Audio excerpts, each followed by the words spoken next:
Bonsoir et bienvenue à un nouvel épisode de Ubik de Toomday.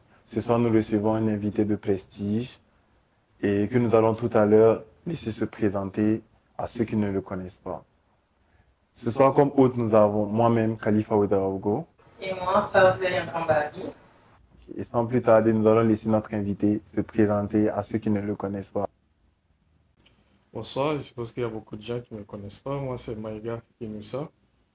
Je suis entrepreneur, responsable d'une société qui s'appelle, entre autres, qui s'appelle Masaka, donc, qui évolue dans le domaine de la communication. Merci de répondre présent à notre invitation et tout. Plaisir pour moi. Et sans plus tarder, moi j'avais une question, mais qu'est-ce qui a été l'élément déclencheur qui vous a amené à vous lancer dans l'entrepreneuriat et pourquoi dans ce domaine?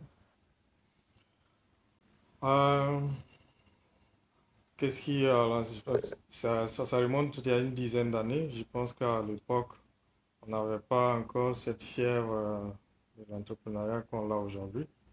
Ce qui fait que moi, je dirais que dans mon parcours, j'ai pas en fait vraiment imaginé ou rêvé de devenir entrepreneur. Je pense que c'est pas un concours de circonstances. C'est arrivé à une époque où, dans ma carrière, après un premier emploi où j'ai fait environ 4 ans, j'avais décidé de prendre une pause pour véritablement voir qu'est-ce que j'avais envie de faire. Parce que ce que je faisais, je savais que je n'avais plus envie de continuer dans ce sens. Et je n'avais pas non plus de réponse sur ce que, là où, l'orientation que je voulais prendre. Et donc, j'ai pris une pause qui a été pratiquement de très courte durée, finalement. Parce que quelques semaines après la fin de ce contrat, j'ai été contacté par une structure avec qui on travaillait d'habitude, qui a souhaité que je m'occupe d'un travail pour eux. Et pour le faire, il fallait donc contractualiser, donc formaliser une entreprise. Et c'est comme ça, dans la semaine, j'ai dû formaliser quelque chose pour pouvoir donc contractualiser. Et puis, c'était le point de départ. En 2014, j'étais seul. Oui, c'est ça, début 2014, j'étais seul.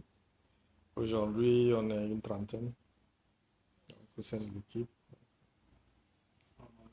Oui. Une question peut-être un peu plus générale, un peu plus technique. Pour vous, c'est quoi le développement de manière Euh, oui, de manière générale, je pense que ça, c'est une question tellement large.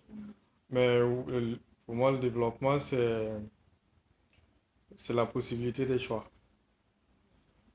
Qu'on puisse choisir euh, ce qu'on veut être, où on veut aller, quand et comment on veut y aller. Donc, c'est vraiment les options qu'on puisse avoir. Parce que si on regarde plus, quand on regarde un peu, quand on caractérise les pays, plus un pays est caractérisé comme sous-développé, plus, moins les citoyens ont le choix. L'école, en général, on n'a pas le choix, une seule université.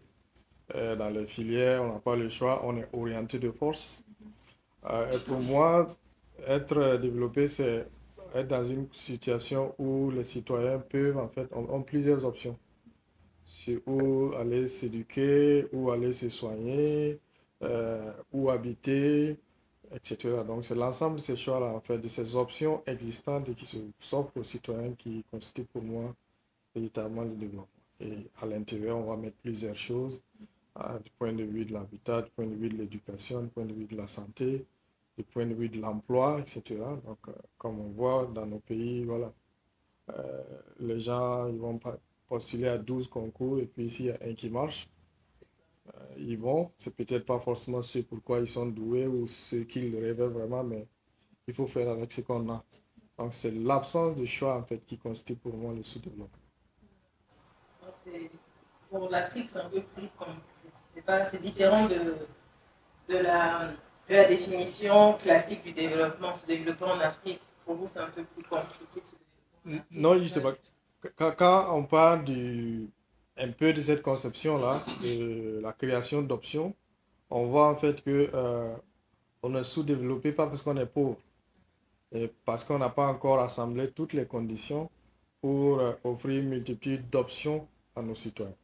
Et si on prend un pays comme le Burkina, on a toutes les potentialités, mais seulement, il y a beaucoup de choses sur lesquelles on n'a pas encore travaillé pour rendre ces options existantes. Donc, ça sort un peu parce que dans la définition classique, on a tendance à lier sous-développement et pauvreté, qui pour moi sont totalement deux choses différentes. Parce que les options, on peut les créer avec ce qu'on a, sans besoin d'aide extérieure. Mais il faut pouvoir donc accepter faire un certain nombre de sacrifices, mais aussi développer une certaine créativité qui va optimiser les ressources qu'on a. Donc, c'est toute une question d'optimisation. D'accord. Dans votre présentation, vous avez parlé d'entreprise de communication, mais je crois savoir aussi que vous avez une entreprise dans l'agriculture, Dans la distribution, dans la distribution distribution de agricole. produits agroalimentaires. D'accord. Ok. Et aussi un média dédié au secteur. Ok, d'accord. Ma question, c'est, est-ce que vous pensez que l'agriculture peut être considérée comme un moteur de développement?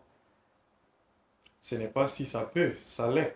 Ok, Ça l'est à tout point de vue. ok. C'est, je m'étonne de cette question parce que c'est même pas, ça souffre même pas de débat, quoi. Ok. Si on, quel est le domaine dans lequel on peut, si on dit aujourd'hui on veut créer 200 000 emplois, Mhm. par exemple, quel est le seul domaine où on peut le faire? Peut-être que dans C'est pas les mines, l'agriculture, non, c'est pas les mines. c'est pas la fonction publique, non. Donc c'est l'agriculture. Ok, Et donc, si vous voyez un peu comment ce secteur évolue, plus on crée les opportunités à ce niveau, plus aussi d'autres emplois se créent. Par exemple, ceux qui sont dans l'agriculture, s'ils ont des revenus, ils vont vouloir changer leur maison. Donc, on a besoin de maçons. mhm. Bon, après, ils vont vouloir donc l'énergie solaire.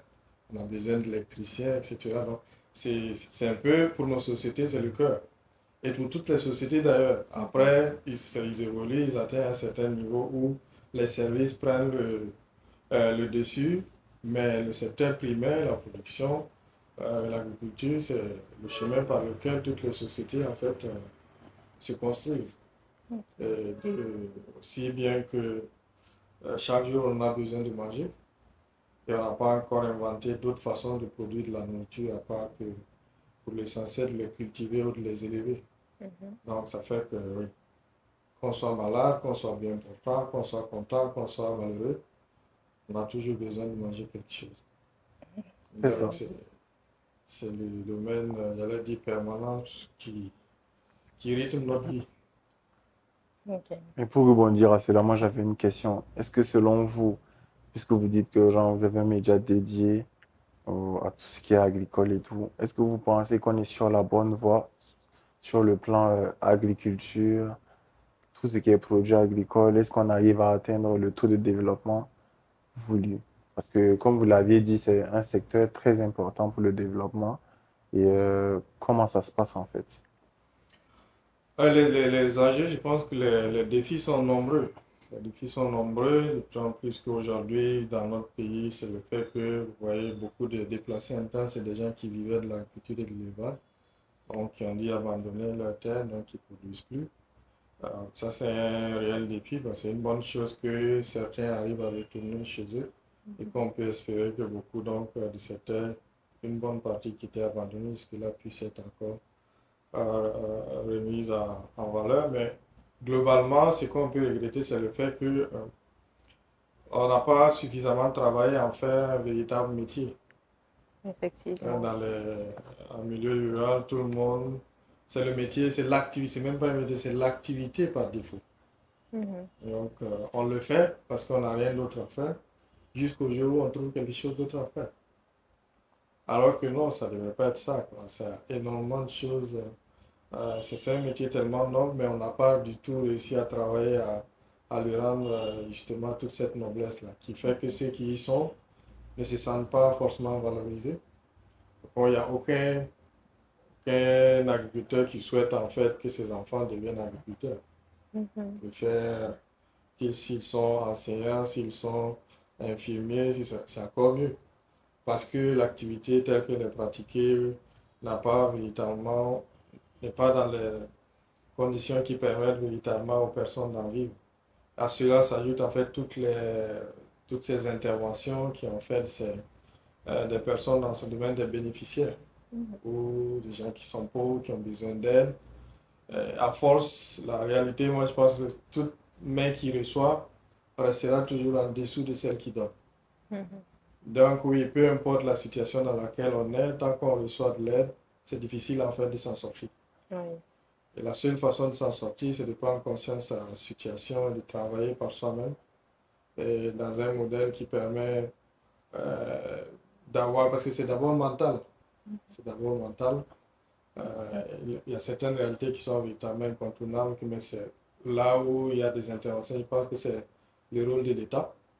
Personne ne, euh, si vous voyez dans l'esprit, personne ne se sent redevable vis-à-vis de l'État, parce qu'on se dit que l'État c'est nous. Mhm.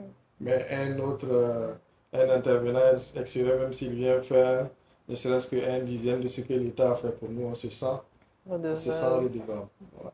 Donc, c'est pour ça que j'estime en fait que c'est l'État qui devrait créer les conditions minimales pour permettre aux gens d'être dans les meilleures conditions pour exercer leur métier. Je pense qu'il y a des signes qu'aujourd'hui, il y a une certaine volonté donc, d'aller dans ce sens. Parce que si vous voyez la production, donc, soutient l'industrialisation et l'industrialisation soutient donc, alimente le développement des services.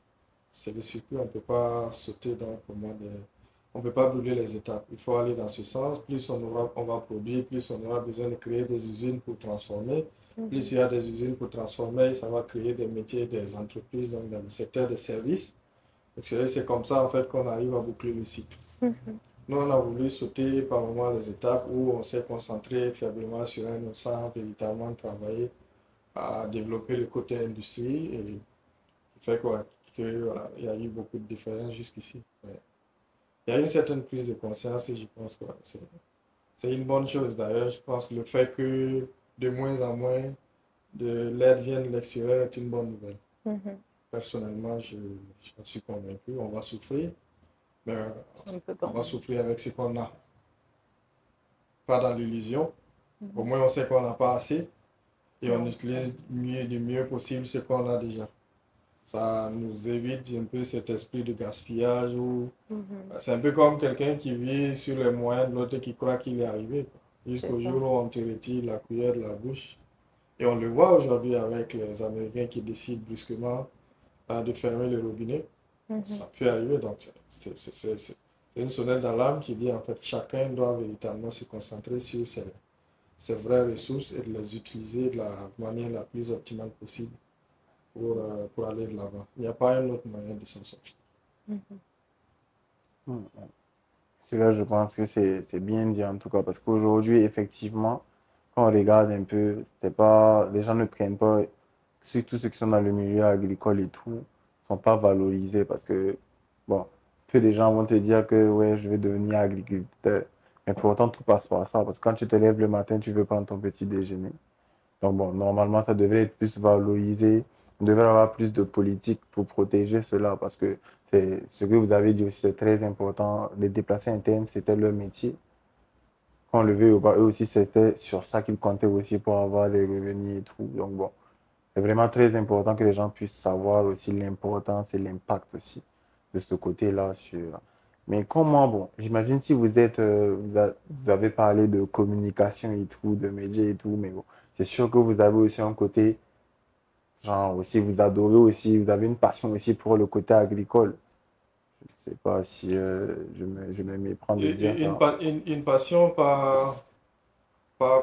pas nécessairement, parce que moi je viens déjà d'une famille d'agro-pasteurs, donc Ok. j'ai grandi dans ce milieu et pour moi, donc, le choix de travailler sur ces questions, c'était un peu comme rendre. Je voyais tout ce qui se passait comme une forme d'injustice. Parce que je connais beaucoup de familles d'agriculteurs qui n'ont pas besoin de l'aide de quelqu'un. Par contre, quand on parle d'agriculteurs, de paysans, on voit toujours paysans, pauvres, Mhm. Des bons pour. agriculteurs, besoin d'aide, besoin d'assistance, etc. C'est loin d'être le cas. Donc, c'est un peu comme pour montrer que oui, c'est vrai qu'il y a des gens qui sont en difficulté, mais c'est un milieu beaucoup plus vaste, diversifié, qu'il y a énormément de potentialités. Et c'est ça, pour moi, faire de l'agriculture, c'est pas forcément, tout le monde n'est pas non plus destiné à être au Mhm. niveau de la production. C'est ce que la communication agricole, c'est aussi évolué dans le secteur agricole. Ça, les services agricoles, etc. Mais chacun doit pouvoir apporter sa pierre. Et pour compléter ce que vous disiez, c'est tellement pas encadré que ceux qui ont été à l'école, ils pensent en fait que si eux vont se lancer dans l'agriculture, ils n'ont pas besoin d'apprendre, quoi. C'est ça. Ils savent déjà. Et ils vont, ils se cassent les dents, ils se rendent compte que c'est beaucoup plus compliqué que ça. Il C'est faut ça. retourner se former, c'est une science. Mhm. Tout comme on ne se lève pas du jour au lendemain pour devenir médecin, moi je pense qu'il y a un minimum d'encadrement qui devait permettre aussi à ceux qui se lancent avec un minimum de science et de connaissances pour éviter le gaspillage de ressources. Parce que même si c'est de l'argent de ta poche, si tu pars le jeter dans la terre, tu as gaspillé les ressources là, du Mhm. pays. Parce que les ressources du pays, c'est ce que le pays a dans ses coffres, mais aussi ce que individuellement les citoyens ont dans leurs poches. Mhm. Et que chaque franc doit être utilisé de sorte que ça puisse ramener 10. Donc, si tu mets un, tu ramènes 10 pour toi, tu vas dépenser 10 C'est fois ça. plus. Donc, tu Mhm. dépenses 10 fois plus, tu dépenses sur des services d'autres personnes, ce qui fait tourner un peu l'économie. Donc, oui, là, il y a besoin d'encadrement, de formation pour assurer en fait que tous ceux qui s'investissent le font de la meilleure façon possible. Mm. Et j'ai l'impression que, comme vous l'avez dit, vous avez dit que l'agriculture, c'est un peu un métier par dépit. Donc, en- les gens ne pensent pas automatiquement à voilà, se lancer dans une filière qui va leur permettre d'apprendre tout ça. Moi, je ne sais pas s'il y en a au Burkina, il y a des filières qui permettent d'apprendre l'agriculture, à mieux gérer les ressources.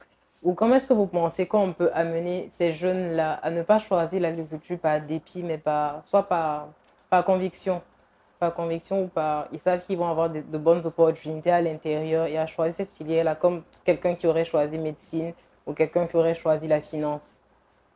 Ça revient à ce dont on parlait au début, la multiplication des options. Mhm, C'est pas parce que il faut déjà que chaque jeune, quand il naît, qu'il ait l'occasion d'aller à l'école, mhm, et le plus loin possible, avant de choisir. Parce que ceux qui se retrouvent là, c'est parce qu'en fait, ils sont pas allés, soit ils ne sont pas du tout allés à l'école, mhm, ils n'ont pas appris un autre métier, et qui fait que dans la famille, la seule activité, seule occupation par défaut, c'est ça, aller cultiver. mhm.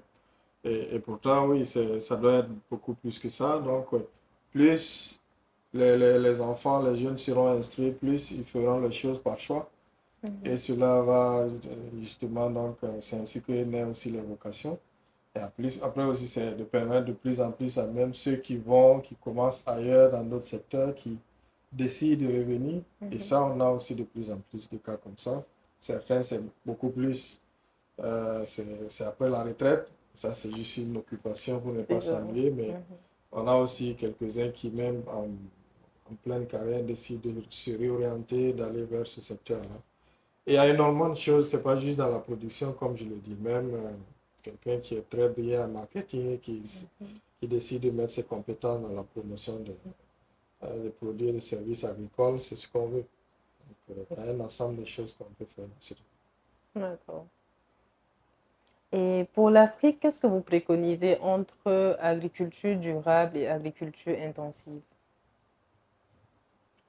C'est, je pense qu'il faut accepter qu'il puisse y avoir une cohabitation, mais après, il faut aussi, parce que le choix est souvent. Déjà, on n'a même pas vraiment expérimenté l'agriculture intensive, on est beaucoup plus dans l'extensif. On Mhm, pense en fait que pour produire plus, il faut avoir 100, 200 hectares, mhm, alors que parfois on peut optimiser l'espace. Surtout qu'on est dans des milieux où souvent les gens n'ont pas forcément accès à des grandes superficies. mhm, Donc il faut accepter qu'il puisse y avoir une cohabitation. Même si c'est de la production de la canne à sucre, on ne va pas imaginer un champ de canne à sucre sur 1 hectare. mhm, Donc, une entreprise qui veut investir, forcément, elle a besoin de plus d'espace. Mais après, pour les individus, pour les particuliers avec des moyens beaucoup plus modestes, et surtout aussi pour l'approvisionnement de proximité. Je pense qu'il faut véritablement s'orienter vers une agriculture beaucoup plus durable parce qu'on est déjà dans des contextes suffisamment éprouvés en termes donc là, il pleut à peine 3 mois dans l'année. Les terres sont sèches, appauvries, etc. Donc le choix donc de démarche durable, c'est un peu ce qui va permettre de restaurer à la fois, donc redonner une nouvelle vie à ces terres, mais aussi préserver notre santé. Ça y va de pair. On mange pour, pas simplement pour assouvir sa faim, mais pour maintenir sa santé. Donc si finalement on se retrouve avec des produits dangereux qu'on consomme, on accélère en fait, on dégrade sa santé plutôt que de la préserver. Donc oui, l'orientation vers des moyens plus durables aussi est véritablement une option qui permettrait, je pense, à l'Afrique de prendre l'avance. Et ça, il faut le faire de manière vraiment bien réfléchie parce que sinon, on va continuer à être envahi par des produits euh, qui viennent d'ailleurs et qui sont produits à travers des méthodes beaucoup moins écologiques et qui vont être moins chers. Donc, qui peut donc anéantir tous les efforts internes donc, de production durable. Donc, il faut véritablement faire des choix et accepter aussi faire un peu du dumping comme les autres pays ont dû le faire, protéger leur marché local. Et c'est une bonne chose que de voir une certaine dynamique maintenant pour certaines choses, mais il faut pouvoir accélérer et puis renforcer davantage la protection du marché local. Bon, en fonction de quand je vous écoute et tout, j'ai une petite question parce que je comprends le fait de vouloir avoir un œil aussi sur comment se passe, comment les gens s'y prennent pour le côté agriculture et tout. Mais j'ai l'impression qu'aussi il y a maintenant ce petit effet-là que genre chacun veut créer un petit potager chez lui pour essayer d'avoir du bio dans sa maison ou bien pour ne plus, peut-être parce que genre le marché il est cher ou bien tu penses qu'on peut produire à la maison et manger bio. Maintenant, bon, est-ce que genre ça nécessite un encadrement ou bien vous avez quelque chose à apporter à ceux qui veulent se lancer même dans leur maison cultivée et comment ils devraient s'y prendre? C'est déjà une bonne chose que les gens s'intéressent. Je pense qu'ils se reconnectent à la nature. Parce que c'est ce que souvent, c'est peut-être si on analyse, on va le coûter plus cher. Les produits chez eux, d'utiliser, mais c'est pas ce qui est recherché. Ce qui est recherché, c'est justement cette satisfaction morale. Parce que ceux qui le font, souvent, ils s'occupent de leurs plantes et ça les déstresse. C'est ça. C'est déjà quelque chose, donc ça contribue à la santé mentale, au bien-être individuel et c'est une bonne chose. Et le fait aussi de se reconnecter justement à la nature, de voir un peu comment tirer cette satisfaction dans cette graine qu'on plante et qui pousse, qui devient une plante et qui produit, qui offre soit des feuilles ou des fruits. Ça permet aussi de comprendre véritablement l'importance du travail, de ce que les autres font. C'est Et ça. on le regarde différemment. Et après, oui, je pense qu'il y a des structures c'est une opportunité pour certains jeunes qui développent justement des solutions pour faciliter ce type de production à domicile. Je sais qu'il y a quelques entreprises qui offrent ça, ne serait-ce que, vous voyez, aujourd'hui, si vous prenez n'importe quelle grande voie de la ville, vous allez voir des jeunes qui vendent des plantes. Exactement. Soit c'est de la menthe, soit c'est... Voilà, donc, il y a peut-être si on retourne un peu quelques années, on ne verrait pas ça en circulation. C'était au niveau de là, les petits sites où on publie que vous allez aller rechercher, mais ils ne venaient pas jusqu'au rue. Ils sont venus jusqu'à la voie parce que les gens s'intéressent de plus en plus. Donc, vous voyez, c'est des opportunités qui se multiplient en fait pour chacun. Après, c'est quelque chose qu'il faut pouvoir continuer à encourager. Je pense que ça va de là. La passion peut commencer dans un petit espace à domicile et puis finir, s'agrandir et puis aller vers une superficie un hectare. Ouais, On c'est sait ça. surtout qu'il y a beaucoup de familles qui ont des terrains Exactement. qui ne sont pas suffisamment valorisés, qui ne sont pas suffisamment mis en valeur et que ça peut justement être le point de départ de quelque chose. Franchement, c'est ça en tout cas. Parce qu'après, ces gens veulent forcément extendre l'agriculture, pourquoi pas aussi l'élevage et tout. Donc bon, ça crée encore des emplois, ça crée encore une absence de vouloir détériorer l'environnement parce qu'on sait que genre si on salit trop bas, on va pas produire aussi. Ça permet aussi genre l'éveil des consciences que c'est des gens qui travaillent dur.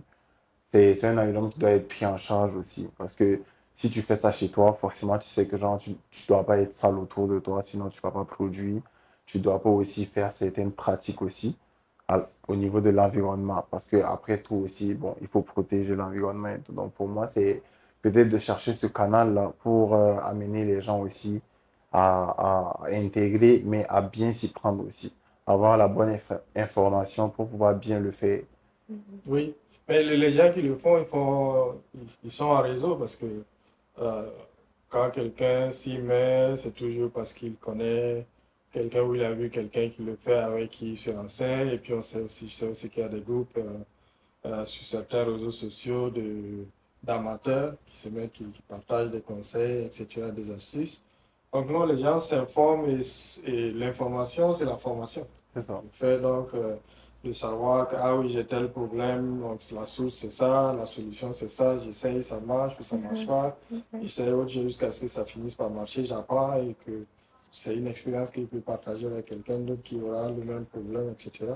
Donc l'information circule quand même entre les gens qui s'y mettent. Ils ne sont pas du tout isolés. Peut-être les liens ne sont pas visibles à l'œil nu, mais ouais, c'est en général des gens qui sont en réseau, qui se partagent des idées, des plantes, etc. Ok. Je vois que vous êtes un peu plus dans l'entrepreneuriat social. Pourquoi avoir choisi ce domaine-là plutôt que l'entrepreneuriat classique, l'entrepreneuriat commercial? Ouais, oui, il y a une statistique que je traîne dans la tête depuis quelques années où on disait en fait que moins de 1% des, des Burkinabés inscrits à l'école arrivent à l'université. Ok. Donc, tous ceux que vous connaissez qui sont inscrits à l'université, là, nous qui avons été à l'université, on représente moins de 1% de tous ceux qui ont été inscrits au CP1 dans ce pays. Ah. Et moi, en analysant cela, j'estimais en fait que quand on regarde ça, jusqu'à ce que ça change, jusqu'à ce que ça évolue, que ça atteigne peut-être 50%, on n'est pas en droit de penser juste à gagner notre vie. Je veux juste gagner ma vie, moi, à l'échelle personnelle. Ce serait pour moi presque, je ne dirais pas criminel, mais c'est manquer d'ambition. Et quand on parle d'une telle statistique, on se dit en fait que chaque personne qui a eu la chance d'avoir été à l'université a une mission, qui est d'abord de créer des chances pour elle, mais de multiplier pour d'autres. Et pour moi, c'est ce qui me conduit dans mes actions, que je ne sais pas si c'est de l'entrepreneuriat social, mais ce n'est pas non plus purement commercial. Oui. Est-ce que ce matin, on était dans une réunion avec un partenaire, je ne dirais pas, j'ai toujours du mal à dire client, mais qui connaissait en fait quand on évaluait le travail qu'on a fait, c'est peut-être 2-3 fois ce pourquoi on est payé. Et oui, on s'est dit que ce n'est pas toujours une question d'argent. L'idée, c'est de travailler chaque jour à contribuer, en tout cas à créer les conditions qui permettent ce que donc, le pays s'en sorte. Je pense que c'est la mission que chacun d'entre nous, jeunes burkinabés, ou africains, de façon à une échelle plus large, doit s'investir. Il doit avoir, quand on regarde la situation, il doit avoir, je ne dirais pas une génération ou des générations qui vont se sacrifier, mais qui doivent travailler pour que d'autres viennent récolter. Donc, si on ne s'aime pas, il n'y aura personne pour récolter. Et la vie des nations est telle que ceux qui s'aiment ne seront pas à la récolte. Et c'est comme ça. Donc, il faut accepter, donc, travailler, être de ceux qui labourent, et puis cette génération qui va venir s'aimer, et puis une autre qui sera là, qui va profiter de ses fruits. Donc, si on se dit que, OK, je ne serai pas là quand ça va donner fruit, donc je ne vais pas me sacrifier, alors on manque d'ambition, parce que l'ambition de l'être humain, ce n'est pas juste vivre pour lui, c'est vivre parce que nous-mêmes, il y a des choses auxquelles on profite, mais on n'a pas contribué à les réaliser. Donc, les aînés qui ont légué les choses, nous aussi, on doit travailler et léguer beaucoup plus à ceux qui vont venir après. Et ce qui fait que véritablement, tout entrepreneur devrait avoir une âme sociale dans ce pays. Pas faux. C'est ça, définitivement, c'est ça, hein, parce que faut que tu laisses aussi un impact positif. Et c'est que quand on regarde, c'est pas forcément le domaine aussi où on fait beaucoup de chiffres. Parce que si on veut, si l'objectif c'est de faire du chiffre d'affaires, c'est tous la chose qui marche. Aller acheter, venir le vendre. C'est ça. Simplement. Et pour ça, on n'a pas besoin de recruter plusieurs personnes, on n'a pas besoin de CDI. C'est souvent donc des contrats, même si c'est même bien ficelé, pas de déclaration à la CNSS, juste une main sur la vente, et sur l'unité vendue, etc. Et ça ne crée pas de développement. C'est la richesse qu'on fait sortir parce que tout va là où les produits sont élaborés. C'est ça. Alors que dans cette même optique, en faisant la même chose dans une posture différente, ce serait de se dire, OK, pour les 2 premières années, j'importe. Et à partir de la 3e année, je commence à assembler. Et au bout de 5 ans, je produis 100% au niveau local. Qui veut dire qu'il y a une démarche beaucoup plus lourde, beaucoup plus risquée, et qui offre à la personne beaucoup moins de revenus parce qu'on ne fait pas la marge en ce moment, donc comme on le ferait si on se contente juste d'aller acheter, venir vendre, acheter, venir vendre. Et imaginez combien de motos on vend dans ce pays par an. Énormément. Et voilà, et que tout ce qu'on a, c'est juste des usines d'assemblage.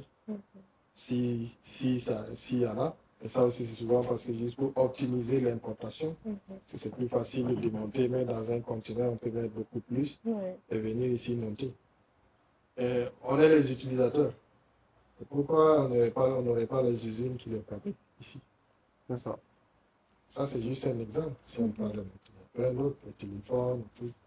Énormément de panneaux solaires. On peut se réjouir qu'on voit une, deux entreprises qui commencent ne plus juste se contenter d'importer, mais essayer aussi d'implanter des unités de production au niveau local. Mais pour moi, c'est ça qui crée véritablement le développement. Parce que là où il y a une usine, vous allez voir toujours des petits vendeurs aussi autour, etc. Des gens qui travaillent, qui montent, qui descendent. Ils ont besoin de se déplacer, etc. Donc c'est ça qui crée véritablement, qui multiplie les options et qui crée le développement pour le pays. Beaucoup plus marquant que d'autres. Est-ce que vous pouvez nous donner quelques moments marquants de votre expérience et ce que ces moments-là vous ont appris? Ouais, des moments marquants. Vous voulez parler des difficultés, ou même de grosses réalisations ou grosses difficultés, que ce soit dans le positif ou dans le négatif? Chaque jour est une bataille. Chaque jour est une bataille. On gagne un peu tout au jour le jour. Et il faut pouvoir travailler à construire, parce qu'on vit souvent une certaine durabilité, mais après on se rend compte en fait pendant un moment que tout est fragile, parce que surtout quand on commence. 10 ans pour une entreprise, c'est pas beaucoup pour un entrepreneur, donc c'est pas vraiment une grande expérience, même si c'est très intense. Après, comme je parle, on se rend compte en fait de toute on évolue, on sent qu'on gagne en maturité, mais on se rend compte que tout est fragile. Parce que jusqu'à ce que ça atteigne un certain niveau, celui qui a commencé, il suffit qu'il ne soit plus là et que tout disparaît en fait. C'est ça. Et moi, je sais pas si, je dirais pas phobie n'est pas le mot, mais c'est presque une obsession de m'assurer en fait de passer la main. Et ça, en tirant aussi les leçons des expériences que j'ai pu voir, d'autres aînés qui ont voulu garder la main jusqu'au bout et qu'une fois qu'ils n'avaient plus justement l'énergie, tout s'écroule autour d'eux. Donc on travaille au quotidien à réunir autour de soi des gens qui comprennent les enjeux, qui s'inscrivent dans le projet, qui ont envie de le porter le plus loin possible. Et pour ça aussi, il faut parfois accepter, quand on veut aussi que ça arrive, il faut accepter que les choses ne se passent pas toujours comme on le ferait. Parce que oui, si moi je vais faire ça, je sais comment je vais le faire, je le ferai de telle façon, mais si je confie à quelqu'un d'autre, il faut que je puisse accepter que la personne ait une vision différente, qu'elle ait envie donc par rapport donc à son ressenti, adopte une démarche différente, mais au bout du compte, le plus important, c'est le résultat. Donc, parfois, pour pouvoir justement faire ce détachement-là, je pense que c'est pas aussi évident que ça. Mais oui, le plus difficile, la bataille quotidienne, c'est de construire donc, une équipe solide qui va porter l'ambition et aller le plus loin possible. Parfois, on s'essouffle, parce que de temps en temps, oui, c'est vrai on sait ce pourquoi on le fait, mais à des jours, on se dit qu'on n'a pas forcément choisi le chemin le plus simple pour soi-même. Parce que je sais que moi, avec peut-être l'expérience et les connexions que j'ai, je pourrais me trouver un travail avec un très bon salaire où je n'ai pas à me préoccuper de travailler le week-end. Sauf que oui, ce serait juste moi, ma petite famille, qui pourrait en profiter, alors que de l'autre côté, tu dis que ne serait-ce que travailler à créer des opportunités permettre à un jeune qui vient de finir d'avoir un stage, ensuite avoir son premier emploi, son premier contrat, c'est finalement quelque chose qui n'a pas de prix. Donc on se retrouve à apporter quelque chose qui est plus lourd qu'on l'imagine, mais voilà. Après, on ne peut plus faire marche arrière. C'est ça. On est déjà engagé, il y a beaucoup de personnes, beaucoup de vies qui sont impliquées. On ne peut pas juste décider du jour au lendemain, j'arrête, ça ne dépend plus de nous. Ça va beaucoup plus loin que ça. Et de pouvoir maintenir cette flamme-là, il y a des jours, donc, surtout le contexte n'est pas aussi facile que ça. Parce que quand on analyse souvent, on se dit que en faisant le même effort, si on était dans un autre contexte, on serait peut-être, on aurait 10 ans d'avance. Mais le plus important finalement aussi, ce n'est pas de réussir, mais de réussir dans son pays.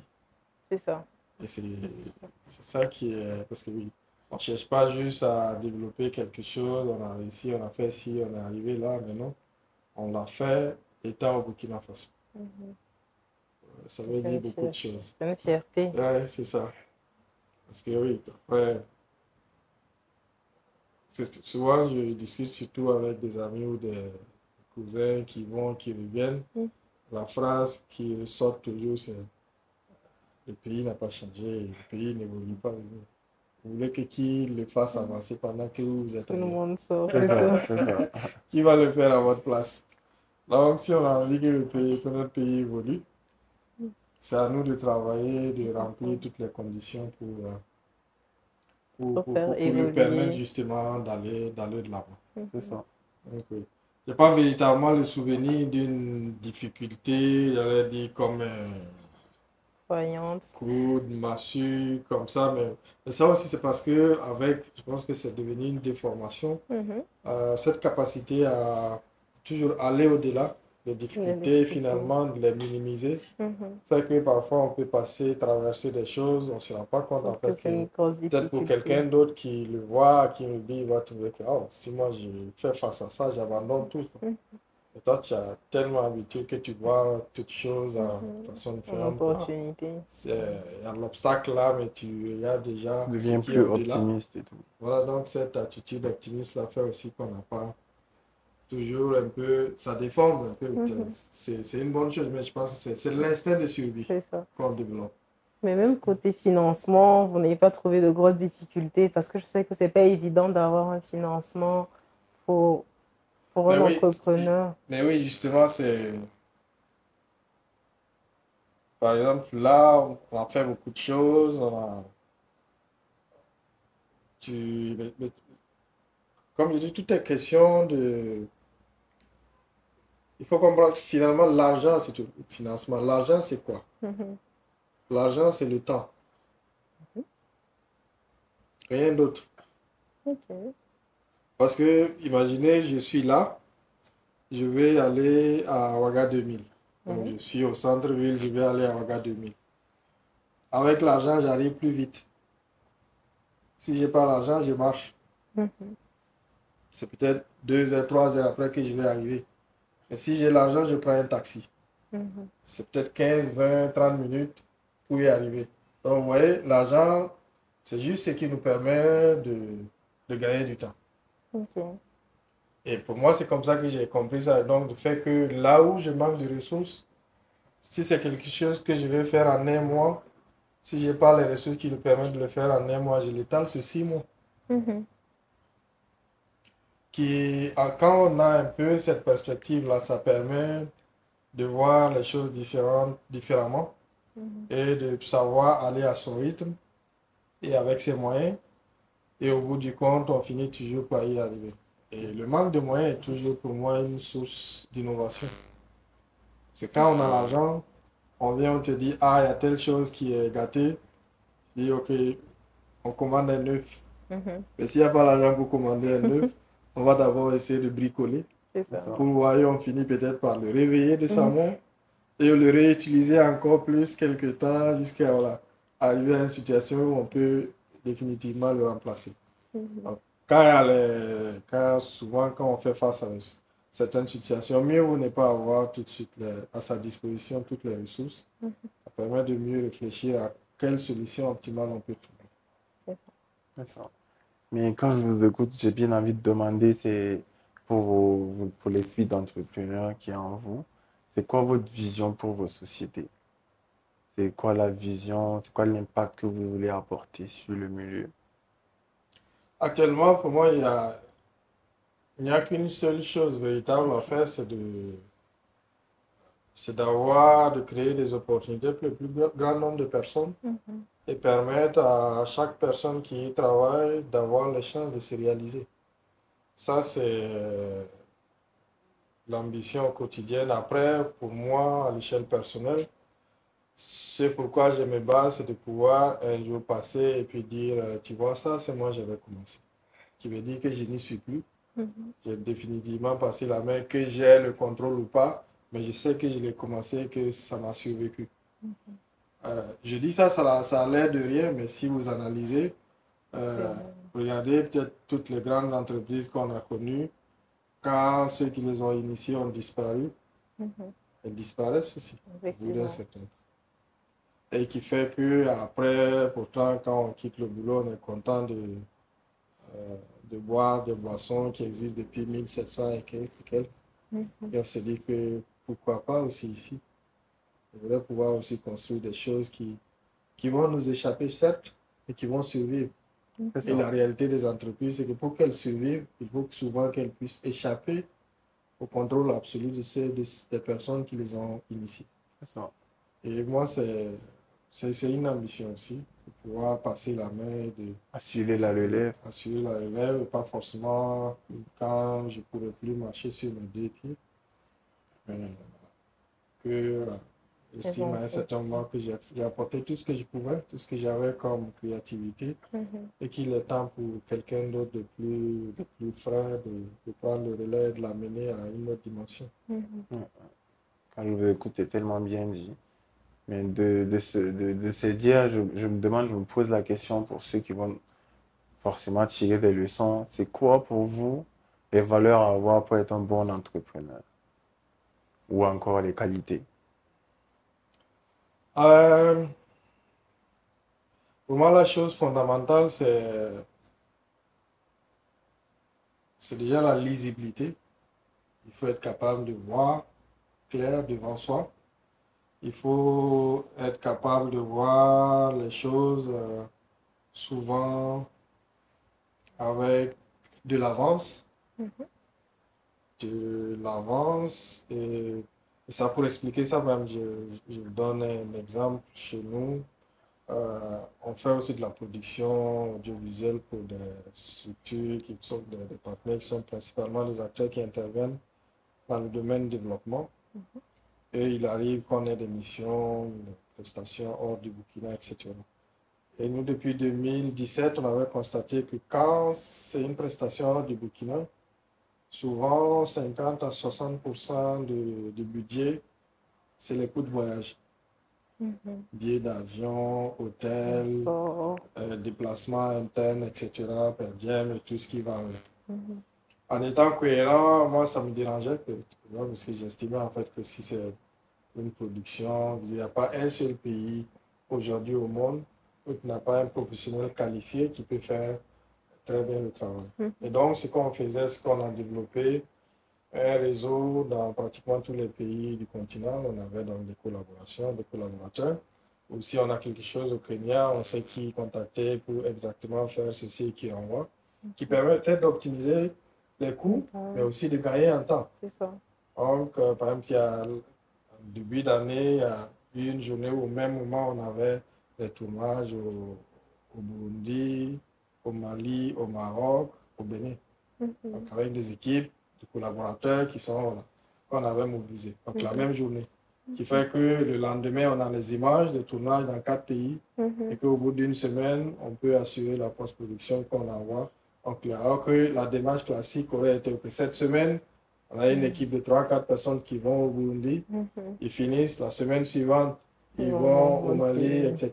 Donc, on fait le tour des pays. Ça va nécessiter minimum 4-5 semaines pour finir les tournages et autant de temps pour assurer le traitement. Et avec le coût qui va avec. Et quand on a fait ça en 2017, 2-3 ans après, on s'est retrouvé avec l'époque Covid, où le monde était fermé. Et beaucoup de gens, beaucoup de partenaires justement qui avaient leurs prestataires qui voyageaient, ne pouvaient plus justement les envoyer en voyage que nous. On s'est dit, voilà, en 2017, on ne savait pas, ce n'était pas la raison pour laquelle on développait ce réseau, mais on s'est dit qu'on a eu raison de le faire, de commencer, parce que dès qu'il y a eu les premières difficultés, qu'on a été contacté, on a pu faire une vingtaine de productions en un mois au Kenya, on a fait des productions en Ouganda, en Namibie, parce qu'on avait les réseaux qui nous permettaient de le faire sans avoir à voyager. Donc, justement être capable d'avoir cette lisibilité dans son domaine et de voir un peu comment les choses vont évoluer et surtout accepter, initier des adaptations avant même que les conditions qui les obligent, qui rendent obligatoires ces adaptations s'installent, c'est quelque chose qu'un entrepreneur, tout entrepreneur doit savoir développer dans son domaine. Si on n'a pas ça, parce que j'ai l'habitude de dire en fait que quand on veut faire quelque chose, peu importe le domaine, et que toutes les conditions sont réunies, c'est pas la peine, on est en retard. Vous voulez vous lancer dans un domaine et que vous regardez, vous voyez que toutes les conditions sont favorables, c'est pas la peine de se lancer vous êtes en retard. Parce que ceux qui sont bien placés pour en profiter sont ceux qui ont commencé avant, quand ces conditions ne sont pas réunies. Parce que vous allez commencer aujourd'hui, pendant que les conditions sont réunies, le temps de mettre en place tout votre dispositif, et ils étaient déjà là avant. Ils comprennent, ils ont de l'avance pour donc profiter mieux, ils sont mieux qualifiés que vous pour justement répondre, parce qu'ils ont su le faire quand c'était difficile, ils peuvent mieux le faire maintenant que c'est facile. Donc, c'est ça. La lisibilité, il faut aussi avoir, j'allais dire, une sorte d'instinct de survie assez prononcé qui fait que, voilà, on garde ce côté optimiste là. Donc, la capacité à avoir dans chaque difficulté une opportunité de faire différemment. Parce qu'en fait, c'est ça les obstacles.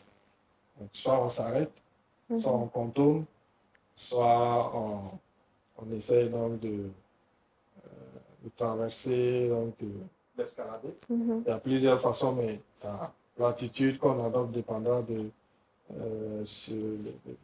la force mentale qu'on a. Il y en a qui vont tout de suite s'arrêter, il y en a qui vont faire demi-tour, il y en a qui vont contourner, il y en a qui vont décider de l'escalader.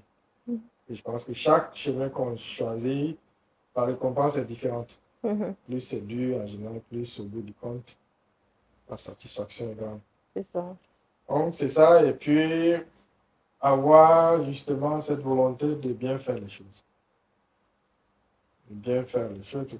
Je dis souvent, il y a des gens qui comprennent, il y a une différence fondamentale entre chercher de l'argent et construire une entreprise viable. C'est pas la même chose. Si je crée une entreprise pour chercher de l'argent, j'ai pas forcément besoin d'emprunter le même chemin que si mon ambition c'est de construire une entreprise qui va avoir les chances de vivre longtemps. Quand on veut construire une entreprise viable, on suit les règles et on gagne beaucoup moins, on a beaucoup plus de difficultés. Par exemple, quand on recrute, on va suivre les règles, la loi dit, voilà, Pour les stages, c'est 3 mois, 6 mois maximum. Pour les CDD, c'est 2 ans maximum. On suit les règles, les impôts, etc. On s'assure jour le jour donc d'être en règle avec tout, qui permet à la fin, voilà, il n'y a rien qui fait que, voilà, brusquement, si on vient à un contrôle, on subit, on va voir tellement d'irrégularités qu'on va décider de vous fermer. Donc, voilà. Et à ce moment, en faisant ça, on a des charges qui sont incompressibles, qui sont beaucoup plus lourdes à supporter, mais c'est la seule chose qui donne en fait les chances à l'entreprise donc de survivre, traverse justement tous ces moments difficiles. Bon, par contre, si l'objectif c'est juste de chercher l'argent, ben, peu importe le domaine, je ne vais pas me fatiguer parce que employer quelqu'un, ne serait-ce même ouvrir un poste de stage, ça coûte de l'argent à une entreprise. Parce que souvent les gens ne se rendent pas compte, mais ça coûte de l'argent. Donc, je n'en fais pas de stage, je n'emploie pas de salariés, je prends que les contractuels. Tu fais ça pendant 2 heures, je te paye ce qui est prévu pour 2 heures, tu prends, tu es content, sauf que voilà, enfin, il n'y a pas de cotisation sociale, Il n'y il a n'y pas a de pas déclaration véritablement aux de impôts, déclaration, tout ça. etc., qui est quelque chose qui contribue véritablement aussi à renflouer d'une certaine façon les caisses de l'État. Et moi, à ce moment, je maximise les marges pour moi. Mais oui, ces personnes aussi qui passent le temps à faire 2 heures, 3 heures, un jour, 2 jours, une semaine par là, peut-être le gain peut paraître immédiat, mais on ne se rend pas compte aussi que si je prends ça, je ne dois pas aussi à l'échelle personnelle, je ne dois pas tout garder pour moi. Je dois aussi peut-être m'assurer volontairement à la CNSS pour que le jour où, au bout du compte, quand j'aurai comptabilisé tant, je puisse aussi prétendre à une pension, etc. Donc, c'est une démarche totalement différente. Il faut vouloir bien faire les choses, être conscient des enjeux pour le pays et s'inscrire véritablement dans cela. Franchement, je pense que tout a été dit. Oui, beaucoup. Et bon, avant de terminer, on demande Non, mais tout le moi, j'ai temps une de... autre question d'abord. Vas-y. On voit que les nouvelles technologies prennent beaucoup d'ampleur actuellement. Quelle est la place des nouvelles technologies dans l'agriculture ou dans le domaine agricole selon vous? Mais c'est la même place que dans la vie tout court. Dans la vie tout court, parce que il y a quelques années, j'avais écrit, parce qu'à la base, je suis journaliste, j'avais écrit un article où j'expliquais un peu l'impact. À l'époque, c'était juste le téléphone mobile, l'impact du téléphone mobile dans le secteur agricole.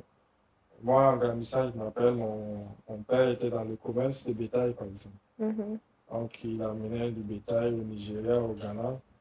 Et c'est qu'un voyage, il prenait peut-être minimum 1 mois pour amener le bétail, tout vendre et revenir, c'était minimum 1 mois. Et à sa suite, j'ai un de mes frères qui avait pris le relais. Et lui, le voyage, le prenait maximum 1 semaine. Mais pourquoi? Parce que lui, il ne partait pas avec le bétail et il cherchait qui acheter. Il communiquait déjà avec ses informateurs sur les différents marchés pour savoir comment se comporte le marché, est-ce que le besoin, est-ce que c'est inondé, est-ce qu'il y a manque, pour savoir où aller. Et donc, de telle sorte que souvent, même en envoyant déjà les photos, il négocie déjà les prix pour ses animaux, de telle sorte que quand il arrive, c'est 1 journée, 2 journées, tout est évacué, il peut revenir. Alors, ça, c'est juste la technologie la plus basique avec le téléphone, etc., qui permet l'impact. Si on regarde aujourd'hui, c'est en termes d'accès à l'information, et toutes les solutions d'innovation, même s'il y a beaucoup aussi qui sont un peu, j'allais dire, déconnectés de la réalité. On a besoin de faire beaucoup de choses fancy, mais sans véritablement se connecter sur l'utilisateur. Mais ça optimise à la fois le temps, les ressources, les possibilités. Donc oui, c'est une chance pour le secteur agricole également. D'accord, merci beaucoup. Moi, je voulais juste demander pour finir si vous aviez des conseils, bien des mots à dire à ceux qui veulent se lancer dans ce secteur-là, À vos jeunes que ce frères. soit l'agriculture ou encore dans la communication. Quels sont les prérequis à avoir ou bien quels sont les conseils à prendre en compte? J'aime pas trop donner de conseils parce que je me sens pas. Je pense que la seule chose qui conseille le mieux possible, c'est la vie. Mhm. Quand on te dit ne mets pas le doigt, ça brûle, ça suffit pas pour te convaincre de ne pas mettre le doigt. Si tu mets le doigt et que ça te brûle, tu vas plus jamais le faire. Ou si tu le fais, c'est parce que tu sais que ça brûle, que tu as envie d'être brûlé. C'est Voilà, ça. donc la vie conseille mieux. Je pense que peut-être surtout ceux qui sont plus jeunes que moi, c'est véritablement de cultiver cette ambition-là Mhm. et de se recentrer sur des valeurs, j'allais dire fondamentales, telles que le travail, euh, l'honnêteté, parce que oui, en fin de compte, euh, le tout n'est pas en fait de réussir. Mhm. Le chemin, la façon est encore plus importante. C'est Parce qu'il y ça. a des réussites, on peut les avoir, mais on n'a plus le sommeil. Effectivement, Parce qu'on n'a pas forcément emprunté le bon malheureusement. chemin.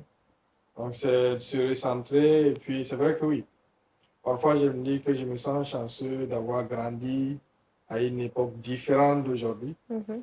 Parce que j'ai participé à une conférence une fois, un monsieur qui disait en fait que l'avantage d'avoir grandi dans les années 90, c'est qu'on pouvait être pauvre sans le savoir.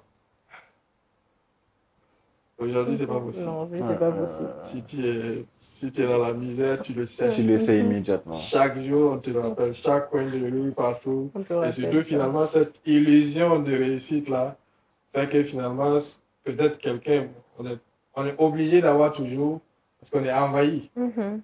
Avec le téléphone, on a le regard C'est ça. tourné toujours ailleurs, qui fait que oui, il y a cette impression, parfois on peut, peu importe ce qu'on fait, peu importe qui on est, ce qu'on a, en regardant, on peut, ah oui, moi je dors, ah oui, Je suis en retard. alors que oui, Mhm. c'est juste une illusion de C'est ça, réussite. c'est ça. Donc, c'est pouvoir se recentrer sur soi-même et savoir en fait définir son propre chemin, c'est que finalement, on ne peut plus se sentir en retard. Mhm. Parce qu'on ne se compare pas au rythme de l'autre. C'est ça. On n'a pas envie, on n'a plus justement besoin justement de sentir ce sentiment, j'allais dire, d'envieux, de jalousie, parce que Mhm. l'autre fait que ça lui convient. Tant Je suis mieux. content pour toi. Je sais que ce n'est pas ce qui C'est me pas mal à convient. voir. Parce que c'est ça. Une fois, je disais à des jeunes frères dans une conférence que je me demandais comment est-ce que j'ai, quel conseil, comment est-ce que j'ai fait pour réaliser si peut-être le plus important, c'est de savoir véritablement qu'est-ce qui vous convient, qu'est-ce que vous avez envie. Parce que sinon, si je vous dis peut-être les choix et les sacrifices Mhm. que j'ai fait pour arriver à là, vous direz, moi, je ne ferai jamais ça. C'est ça aussi. Oui, ce qui me convient ne vous convient pas forcément. Mhm. Donc, qu'est-ce qui vous convient? C'est quoi votre rêve? C'est quoi qui convient à votre personnalité? Qu'est-ce que vous recherchez? C'est ça qu'il faut pouvoir rechercher. Et c'est de plus en plus difficile parce qu'on a du bruit partout. On a Mhm. du bruit partout. Le bruit, c'est les images, c'est tout ce qui tourne autour avec la pub, etc. Les gens qui se font voir, etc. C'est tellement de distractions qu'on n'arrive plus à se concentrer sur soi-même et réfléchir à qui on est, qu'est-ce qu'on a envie de devenir, quel chemin on veut véritablement emprunter. Mhm. Il fait qu'il y a beaucoup de gens qui vivent finalement des vies par procuration. On fait parce que c'est la norme. C'est ça. On veut aussi se montrer, on veut aussi aller là, on veut aussi avoir ceci parce que c'est le Tout le monde signe a qui ça. prouve que voilà, on a atteint un certain niveau. Ça Brillante ne convient griffe. pas. Voilà, exactement. Donc, cette illusion de réussite, de bonheur, c'est tout. Parce que Mhm. sur les réseaux sociaux, on est tous beaux et Mais heureux. franchement, C'est ça. Et personne ne montre parfois, ses mauvais côtés. on sait aussi souvent dans quelles conditions, souvent certaines images sont prises Mhm. et que ça cache tellement aussi de choses qui ne sont pas forcément agréables. Il faut avoir ce discernement, et se déconnecter, définir soi-même ses principes, mais surtout se recentrer, essayer de se construire autour de valeurs fondamentales comme le travail Mhm. et l'intégrité. Donc, c'est fondamental. C'est vraiment très profond et très réfléchi parce que quand tu vas te pencher sur ce que vous aviez dit, c'est vraiment important de ne pas regarder ce qui est illusoire en fait. Parce que plusieurs, aujourd'hui, avec les réseaux sociaux, que ce soit Facebook, Instagram ou quoi que ce soit, les gens te montreront toujours ce qu'ils veulent te montrer. Mais c'est pas forcément ce à quoi tu aspires. Ou c'est pas forcément, tu sais pas par où, ou mais par quel moyen la personne a pu atteindre ce niveau-là. C'est ça. Et donc, peut-être dans le background, c'est juste que des photos à la fin. Mais c'est pas ce qu'il est. Mhm. Mais comment le C'est rarement savoir, ce que c'est. c'est ça, C'est ça. c'est ça.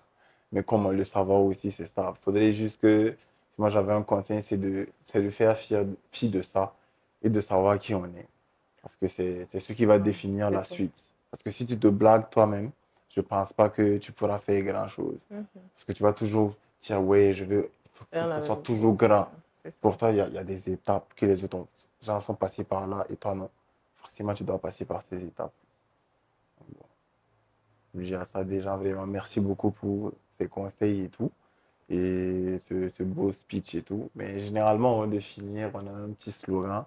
Tourner, ta vision est ta boussole.